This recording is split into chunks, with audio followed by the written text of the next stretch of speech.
खुलुमबाय स्टुडियो आं रबिन बसुमतारी मोसानाय सोलोंनो गोसो जानाय बिजाथिफोरनि थाखाय मोनसे गोजोनथाव खौरां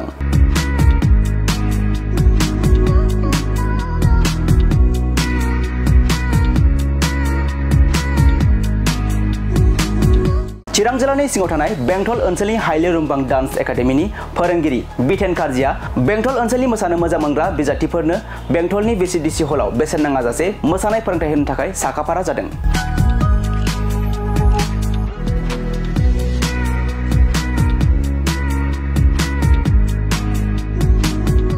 बिथां बिथेन कारजिया गोबाव बोसोरनिफ्रायनो बेंटल ओनसोलाव मोनसे हाइले रुमबां डान्स एकाडेमी मुंनि गेजेरजों गोबां मोसानो मोजां मोनग्रा लाइमोनफोरखौ मोसानाय फोरोंबोगासिनो दं। नाथाय बे बाराव बिथां बिथेन कारजिया बेसेन लायालासे art, free style, contemporary, locking and popping, hip hop, dubstep, बाटल सालसा, रुम्बा आरो बड' कालचारेल डान्स बायदि रोखोमनि मोसानायफोरखौ फोरोंथाय होनो थाखाय दिनै बेंटल दखरा आबसुनि आफादगिरि सोमदोन औवारी, बेंटल दालाइसा आबसुनि आफादगिरि, चिरां जिल्ला दुलाराय बर' हारिमु आफादनि आफादगिरि बिस्टि बर' आरो बेंटल ओनसोलनि समाज सिबियारि बुलबुल मुसाहारि बिथांमोनखौ लाफानानै मोनसे मेलनि गेजेरजों सोलोंसाफोरनि गेजेराव गुवारैनो फोरमायनानै होयो।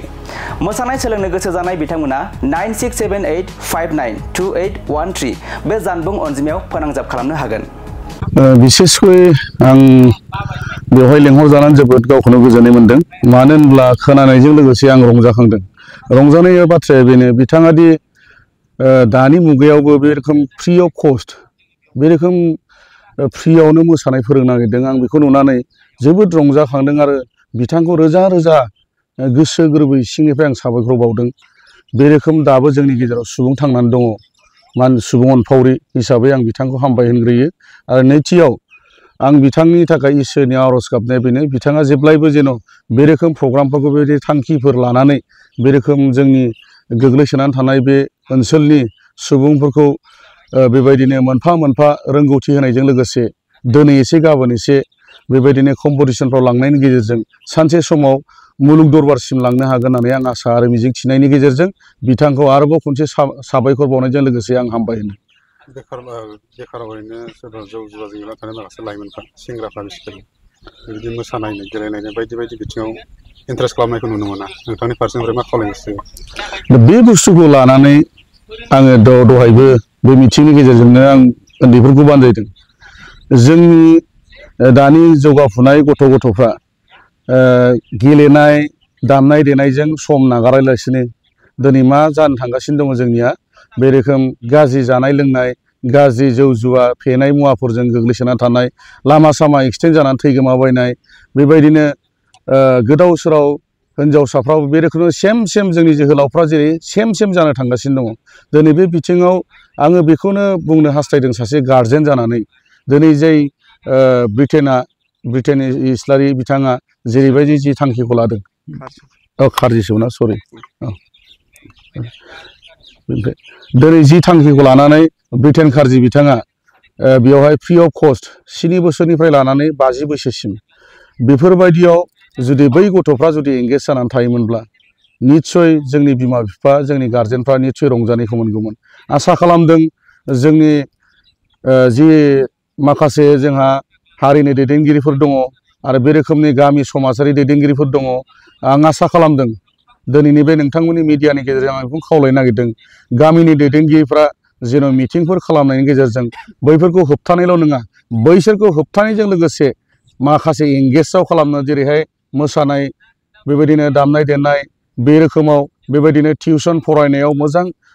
फ्रि अफ कस्ट बेबायदिनो जोंनि माखासे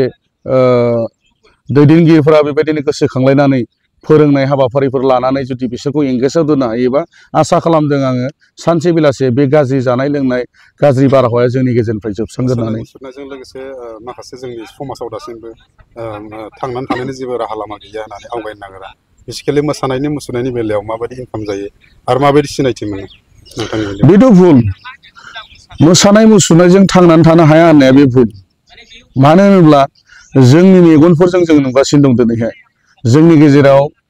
जोंनि चिरां डिस्ट्रिक्ट आर्टिस्ट एस'सिएशननिफ्राय जोङो मोनसे कम्पिटिसन लायो। बेनिफ्राय जायहा देरहासार जानो हायो बिथांमोनखौ जोङो गोजौ लेभेलाव लांनाय जायो आरो बे रोखोमैनो बिथांमोना रोंनायजों लोगोसे दिनैहाय गामिफोराव बे रोखोमनो जेरैहाय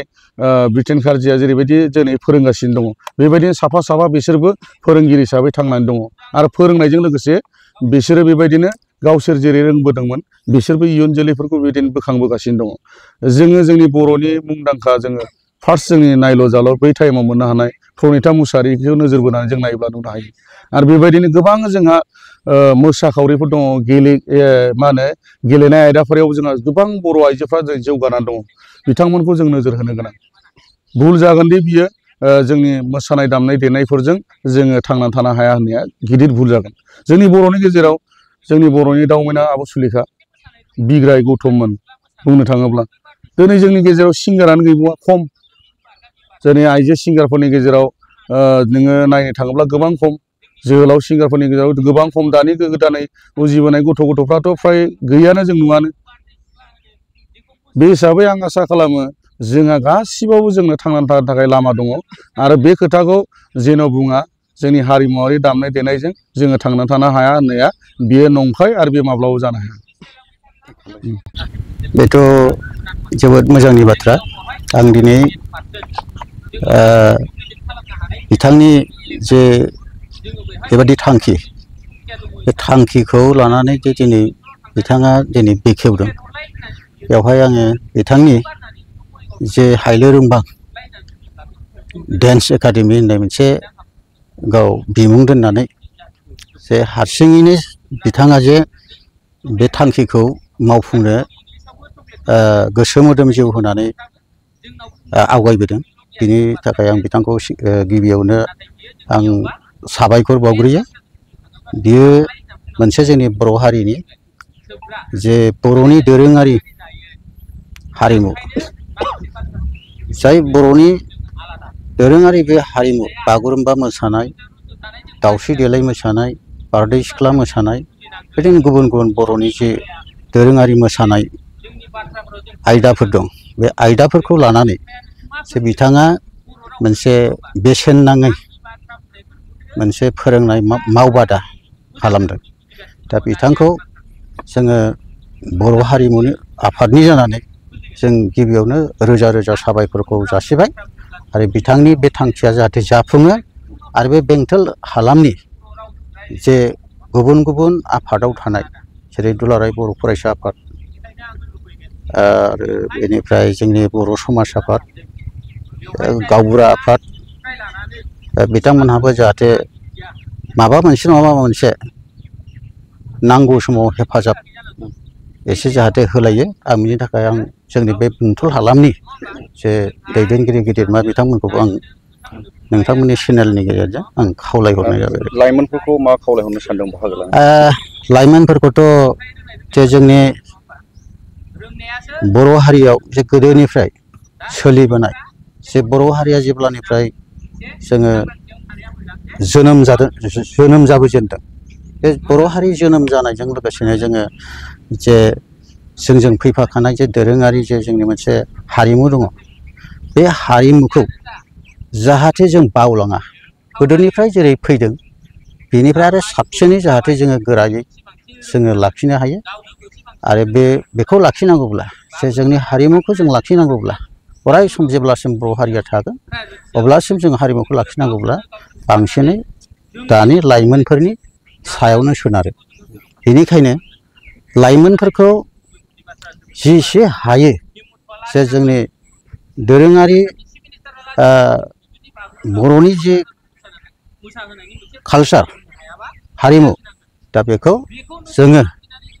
लाइमोनफोरनि सायावनो जोङो आसा खालामो आरो बिथांमोनखौ जोङो सोलोंथाइ होनांगौआ बे जोङो साफ्रोमबो जोंनि बर' रायजो राजाफोरनि जोंनि बिबान आरोखि